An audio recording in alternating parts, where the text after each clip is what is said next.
अस्सलाम वालेकुम। मैं हूं फैसल तारड़। आज 6 जनवरी 2022 है और आज दिन है जुमेरात का। खित्ते के हवाले से बात करेंगे। खास तौर पे नेटो का एक बड़ा इजलास हो रहा है रशिया को काउंटर करने के लिए, रूस को रोकने के लिए। खित्ते के अंदर सूरत हाल इतनी दिलचस्प हो चुकी है, इतनी दिलचस्प हो चुकी है और इतनी ही खतरनाक हो चुकी है जिसका आपको अंदाजा नहीं है। यानी अमेरिका और नेटो यके बाद दीगरे धड़ाधड़ मीटिंग्स कर रहे हैं, धड़ाधड़ इजलास कर रहे हैं कि किस तरह रूस को कमजोर करना है, किस तरह से रूस को रोकना है, किस तरह से रूस को इस बात से रोकना है कि रूस यूक्रेन पर कब्जा ना करे। लेकिन अभी तक तमाम चालें नाकाम थी नेटो की और अमेरिका की। लेकिन अब जो अमेरिका और नेटो की जानब से रूस पर एक बड़ा वार किया गया है और रूस को एक दूसरी तरफ एंगेज करने की कोशिश की गई है, उस हवाले से बात करते हैं। और फिर नेटो का जो कल हंगामी इजलास हो रहा है उस हवाले से अमेरिका और रशिया की 10 जनवरी को मीटिंग हो रही है, नेटो और रशिया की 12 जनवरी को मीटिंग हो रही है, उस हवाले से भी बात करते हैं। सबसे पहले कजाकिस्तान कम लोग जानते होंगे या कुछ लोग जानते भी हैं, तो कजाकिस्तान इतना डिस्कस नहीं किया जाता। कजाकिस्तान की अहमियत में अचानक क्यों इजाफा हो गया, कजाकिस्तान अचानक क्यों खबरों में आ गया?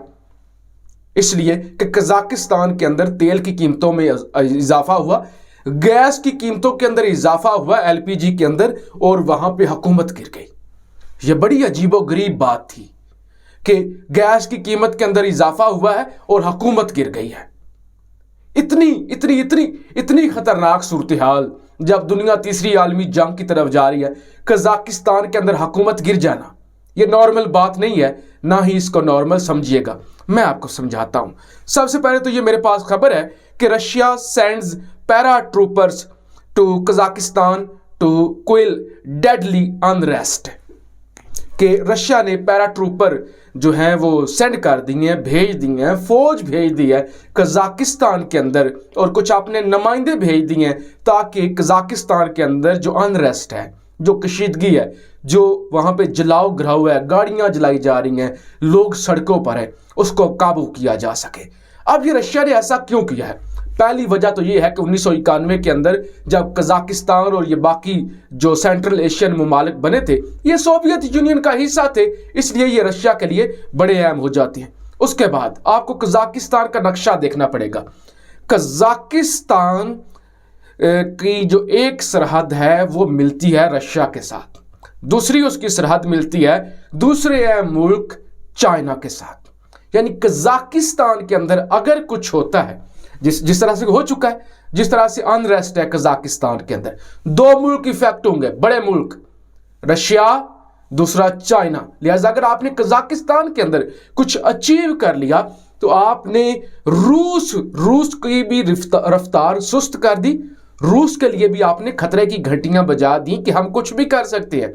आपने एक ही वक्त में चाइना को भी परेशान कर दिया। ये देखिए ना, नक्शे के अंदर ऊपर रशिया है, नीचे चाइना है, साथ किर्गिस्तान लगता है, उज्बेकिस्तान लगता है, साथ में आज़रबाईजान लगता है, साथ नीचे अफगानिस्तान है।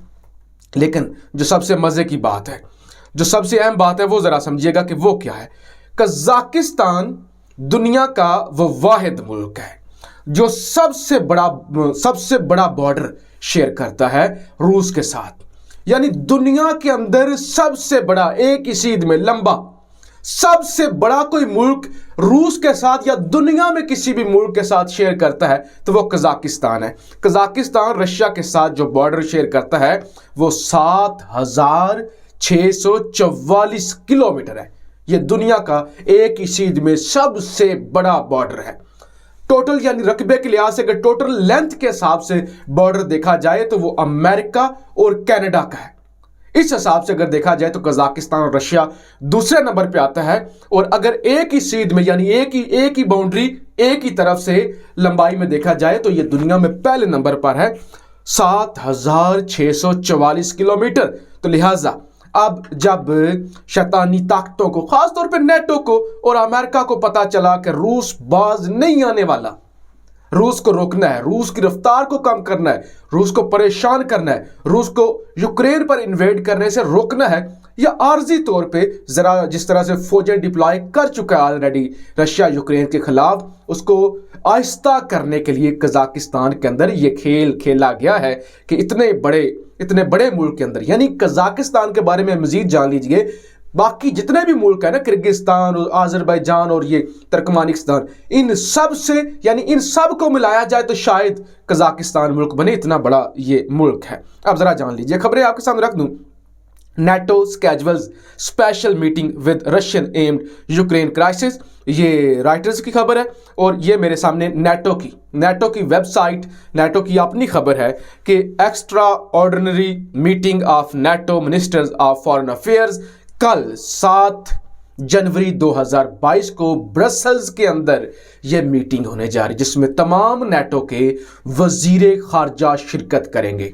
जेन्स स्टोलनबर्ग जो कि नेटो के हेड हैं, सेक्रेटरी हैं, वो इस मीटिंग को होस्ट कर रहे हैं। इस मीटिंग का एजेंडा क्या है कि प्लान किया जाए कि किस तरह से रूस पर हमला करना है, किस तरह से रूस को रोकना है, किस तरह से रूस की जहारियत को रोकना है, रूस को मुंह तोड़ जवाब देना है और उसके बाद यूक्रेन को बचाना है और यूक्रेन को नेटो के अंदर शामिल करना है। ये एजेंडा है कि अगली प्लानिंग की जाए कि अब आगे क्या होगा। तो जो हम बात करते हैं तीसरी आलमी जंग की और ख़तरनाक सूरत हाल की, तो ये सूरत हाल आपके सामने पड़ी हुई है कि इंतहाई एमरजेंसी में ये इजलास बुलाया गया है, एक्स्ट्रा ऑर्डिनरी ये इजलास है। रूस के खिलाफ कल नेटो के तमाम मुल्क इकट्ठे हो रहे हैं। इसके बाद ये रशियन न्यूज़ एजेंसी है तास, इसकी खबर ज़रा सुन लीजिए। Russia US to discuss Kazakh situation outside security guarantee task format. 10 जनवरी को, यानी कल 7 जनवरी को नेटो की मीटिंग हो रही है। 10 जनवरी को अमेरिका और रूस की फेस टू फेस मीटिंग हो रही है और इसमें भी डिस्कस ये किया जाएगा कि किस तरह रूस को रोका जाए कि वो यूक्रेन पर हमला ना करे। लेकिन इस सारी सूरत हाल के अंदर कोई भी कामयाबी मिलती हुई मुझे नज़र नहीं आ रही, ना अमरीकियों को नज़र आ रही है। ये द वॉल स्ट्रीट जर्नल की खबर है। US ambassador to Russia says de-escalation is key objective at Ukraine talks, कि कशीदगी को कम करना ये सबसे मेन ऑब्जेक्टिव होगा जब हमारी रशिया के साथ टॉक्स हो रही होंगे। ये एनडीटीवी की खबर है। US says no progress in Russia talks so long as gun to Ukraine's head. अब ये जी फॉरेन मिनिस्टर जो हैं अमेरिका के एंटनी ब्लिंकन, वो ये कहते हैं कि अभी तक जितनी भी बातचीत हुई है ना हमारी रूस के साथ, उसमें हमें कोई फायदा नहीं हुआ, कोई प्रोग्रेस नजर नहीं आई और आएगी भी नहीं जब तक रूस यूक्रेन के सर से बंदूक नहीं उठाता। तो अभी तक इन चीज़ों में कामयाबी होती हुई नजर किसी को भी नहीं आ रही। फिर ये एक और खबर, NATO Russia talks set on Moscow's Ukraine border troop buildup. 12 जनवरी को फिर मॉस्को के साथ यानी रूस के साथ नेटो बात करेगा। कल नेटो मीटिंग अपनी कर रहा है, तमाम नेटो के जो मुमालिक हैं उनके वजीर खारजा मिल रहे हैं।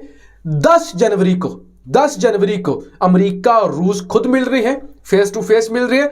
12 जनवरी को नेटो और रूस मिल रहे हैं कि रूस को समझाया जाए कि अगर तुम बाज नहीं आते तो हम तुम्हें सबक सिखा लेंगे, हम तुम्हें रोकेंगे, हम पीछे नहीं हटेंगे। और इससे पहले रूस वाज़ेह कर चुका है कि आप बेशक सारे मिलके आ जाएं, नेटो आ जाए, अमेरिका आ जाए, यूक्रेन वाले मामले पर हम पीछे नहीं हट रहे, यूक्रेन वाले मामले पर हम हथियार नहीं डाल रहे। और उससे पहले कजाकिस्तान के अंदर इस तरह की सूरत हाल करवा के, हुकूमत फारिग करवा के ये रूस को एक बड़ा सरप्राइज दे दिया गया है। बड़ा सरप्राइज दे दिया गया है कि तुम खुद को इतना ना समझो, हम तुम्हें कुछ भी करना जानते हैं। तो यानी इस तरह की दुनिया की खतरनाक सूरत हाल है, इस तरह की दुनिया के अंदर अनरेस्ट है और इस तरह से नई जंगें सर उठा रही हैं। अपनी राय का इजहार ज़रूर कीजिएगा। पाकिस्तान जिंदाबाद।